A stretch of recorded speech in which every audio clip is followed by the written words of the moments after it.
maling-maling, hei koruptor-koruptor, Prabowo tidak pernah akan gentar menghadapi kalian. Hai kaum munafikun, hai antek-antek asing, Prabowo Gibran bersama rakyat Indonesia. Saya jamin Partai Gerindra akan melawan korupsi sampai ke akar-akarnya. Kalau ada anggota Gerindra yang korupsi, saya yang akan masukin ke penjara. Saya akan kejar koruptor-koruptor itu. Bila perlu sampai ke Antartika, Arktik, sampai ke padang pasir yang paling jauh akan saya kejar. Kalau dipikir-pikir emang Indonesia itu surganya para koruptor. Kemarin aja Harvey Muiz cuma divonis 6,5 tahun. Kalian tahu kenapa alasannya? Karena Harvey Muiz itu sopan dan punya tanggungan keluarga. Hakimnya bilang hukuman 12 tahun penjara itu terlalu berat. Terus sekarang pemerintahnya malah kayak gini, memberikan amnesti kepada para koruptor asal mengembalikan uang korupsi.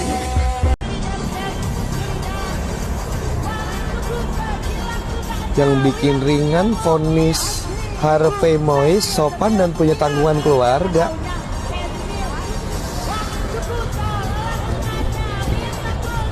Kontol, mohon maaf nih bapak-bapak penegak hukum, si monyet ini kan merugikan negara hampir 271 triliun, dibilang sopan. Respect, mantap mas, mantap. Mohon maaf Pak, itu sama aja nih, ada orang lagi liwetan, dia lewat nih sambil ngomong punten, tapi lewat tengah, iya nasinya diinjak, iya. Lagian mohon maaf nih, yang punya tanggungan keluarga bukan cuma si monyet itu. Saya juga punya Pak, saya punya cicilan pay letter, sering ditelepon kredipo, debt kolektor ngintip dari rumah tetangga, banyak yang punya tanggungan keluarga, bukan si monyet doang, bukan cuma si monyet. Justru gara-gara si monyet kita jadi punya tanggungan terus balik. Assalamualaikum warahmatullahi wabarakatuh. Kembali lagi di channel Ken Fatih. Nah oke teman-teman semua, bagaimana kabar kalian semuanya? Semoga dalam keadaan baik-baik saja ya, dan dilancarkan segala rezekinya, amin amin ya robbal alamin. Nah oke teman-teman semua, kali ini kita akan membahas kasus korupsi 300 triliun ya teman-teman, yang hanya divonis 6,5 tahun. Dan menurut Pak Mahfud MD teman-teman, vonis 6,5 tahun itu sangatlah tidak adil dan sangatlah menusuk rasa keadilan di negeri ini. Karena 6,5 tahun itu menurut Pak Mahfud MD sangatlah kecil teman-teman, dibandingkan kerugian negara yang mencapai 200 triliun teman-teman. Dan selain komentar dari Pak Mahfud MD, ada juga komentar daripada netizen ya teman-teman, bahwasanya rasa keadilan di negeri ini benar-benar sudah mati teman-teman. Dan rasa keadilan di negeri ini hanya tajam ke bawah tapi tumpul ke atas. Dan netizen juga memberi komentar teman-teman, bahwasanya siap dipenjara 6,5 tahun asalkan diberikan uang sebesar 300 triliun. Dan di sini netizen juga memberi komentar, ayo kita rame-rame belajar korupsi dari sekarang, karena hukumannya sangatlah ringan dibandingkan dengan kerugian negara yang mencapai 300 triliun ya teman-teman. Nah oke teman-teman semua, tanpa perlu berlama-lama, mari kita simak bagaimana komentar daripada netizen terhadap Pak Prabowo dan juga terhadap kasus korupsi 300 triliun ini teman-teman. Nah oke teman-teman semua, ini dia videonya. Ya pertimbangan bisa dicari-cari, apalagi pertimbangannya karena katanya sopan. Mana ada orang diadili tidak sopan? Semua orang diadili pakai jilbab, pakai sarung, pakai ini. Itu nggak bisa karena punya anak. Semua maling punya anak. Kalau mau membebaskan orang, menurut saya yang dibebaskan maling-maling kecil dulu. Itu sungguh menusuk rasa keadilan. Karena apa? 6,5 tahun itu kok kecil sekali bagi orang yang menggarung kekayaan negara. 300 triliun hanya diambil 210. Lalu ada yang mengatakan, Pak itu 300 itu kan potensi, bukan potensi. Itu sudah disampaikan bahwa itu kerugian keuangan negara, bukan kerugian perekonomian negara. Kalau kerugian perekonomian negara itu potensi. Mengenai 300 triliun terus terang saya tidak lihat di dalam surat itu nggak ada angkanya, jadi saya nggak tahu juga 300 triliun itu dari mana angkanya. Nanti saya akan kalau kembali lagi ke Jakarta saya akan bicara lagi dengan Pak Mahfud dan juga Pak Irfan angkanya itu dari mana, sehingga saya juga bisa punya informasi yang sama dengan Anda semuanya, media dan masyarakat. Tentu saya tanya kepada Pak Irfan cara menghitungnya gimana, datanya seperti apa, karena di dalam surat yang disampaikan ke saya yang dalam hal ini ada lampirannya 36 halaman itu nggak ada satupun angka. Saya terus terang nggak tahu ini, tiba-tiba terus terang saya tidak diberitahu, saya tidak tahu, dan saya bahkan bertanya-tanya kenapa kok saya tidak diberitahu. Sampai hari ini saya nggak tahu. Menimbang bahwa tuntutan pidana penjara selama 12 tahun terhadap diri terdakwa Muiz, Majelis Hakim mempertimbangkan tuntutan pidana penjara tersebut terlalu berat jika dibandingkan dengan kesalahan terdakwa. Mengadili, satu menyatakan terdakwa Harvey Muiz terbukti secara sah dan meyakinkan bersalah melakukan tindak pidana korupsi yang dilakukan secara bersama-sama dan melakukan tindak pidana pencucian uang yang dilakukan secara bersama-sama sebagaimana dalam dakwaan ke-1 primer dan dakwaan kedua primer.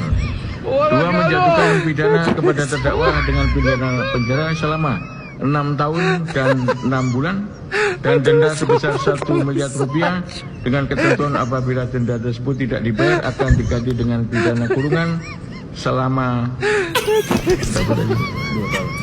Bukan ini. Ya, 6 ya. Selama 6 bulan. Kalian kalau mau nyolong jangan tanggung. Nyolong cuman HP, motor.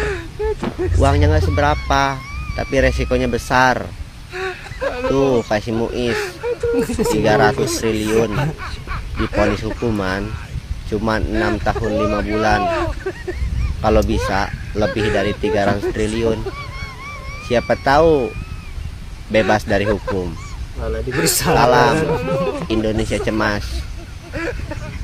Ini memang hakim gila nih ya, viralin guys. Setuju nggak kalian koruptor-koruptor ini dihukum mati aja udah. Di video ini gue bakalan spill siapa hakimnya, tapi ini memang gak ada otak nih kalian lihat nih. Hanya gara-gara sopan dan juga punya keluarga, hakim ini meringankan tuntutan jaksa penuntut umum. Sementara dia sudah merugikan negara hingga 300 triliun. Kalian bayangkan, ini udah gak masuk akal nih. Kalau menurut kalian sendiri hukuman apa nih yang pantas buat si Harvey Muiz? Kalau gue nih, kalau nggak bisa dihukum mati, udah mending di penjara seumur hidup. Setuju nggak? Nah sekarang kita bahas siapa hakimnya ya. Bener-bener loh. Ini dia profil hakim ketua Eko Arianto. Ini dia profilnya, ini dia orangnya. Bener-bener loh ya Eko Arianto. Bisa-bisanya dia meringankan tuntutan jaksa penuntut umum yang mengajukan hukuman 12 tahun. Ini pun 12 tahun penjara ini terlalu kecil buat dia. Udahlah, kata sopan ini dicabut aja lah untuk koruptor. Karena mereka bukan manusia. Bayangkan korupsi triliunan dan uang segitu, berapa manusia yang bisa bertahan hidup? Bisa nggak hukum di negara kita ini untuk koruptor kayak di Cina nih kalian nih, langsung dihukum mati. Beri aing uang 300 triliun dan aing siap dihukum penjara 6,5 tahun dengan denda 1 miliar. Coba kene sesana genya. Pokoknya tenang aja, nanti kalau ayah udah gajian, pokoknya nanti kita jalan-jalan ke Bali, ya kan? Kita ke toko emas. Pokoknya kita belanja semaunya lah, sepuasnya, ya enggak? Buat saat ini kita nggak bisa kemana-mana dulu karena gajiannya harus kita tabung, karena semua biaya-biaya mahal, sembako mahal, pajak naik, ya kan? Jadi sekarang kita harus mengencangkan. Oke gas.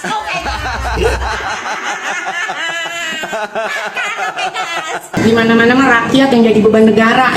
Kalau di Konoha mah lain, negara yang malah jadi beban rakyat. Ya gimana yang enggak? Kita yang mestinya dimanjain sama fasilitas dan disejahterain pemerintahnya. Yang ada malah ketambahan beban hidup yang makin banyak. Yang terbaru kita ini dipalak 12%. Kok dipalak? Dipajak 12% maksudnya. Maaf, gue suka tipe. Ya gue tahu pajak itu kalau penggunaannya benar bikin rakyatnya sejahtera. Mestinya, seyogianya, idealnya. Kalau lebih pajaknya dari kita, oleh kita, dan untuk kita mending deh. Kalau penyerapan pajaknya dioptimalin mending. Jadi kita nggak berat buat bayar pajak. Yang bikin rakyat berat buat bayar kan karena korupnya. Gaya hidup pemerintahnya yang kagak empati. Pak, kuota naik, biaya skincare naik, bensin naik, berat badan gue naik. Termasuk tepung buat pizzanya juga naik. Nggak heran 9,5 juta rakyat dari kelas menengah turun kelas jadi rakyat rentan atau miskin, bener nggak? Efeknya nggak main-main, Pak. Kualitas hidup rakyat ikut terancam. Kalau apa-apa naik, jelas lah daya beli rakyatnya juga menurun. Itu izin sambil makan ya.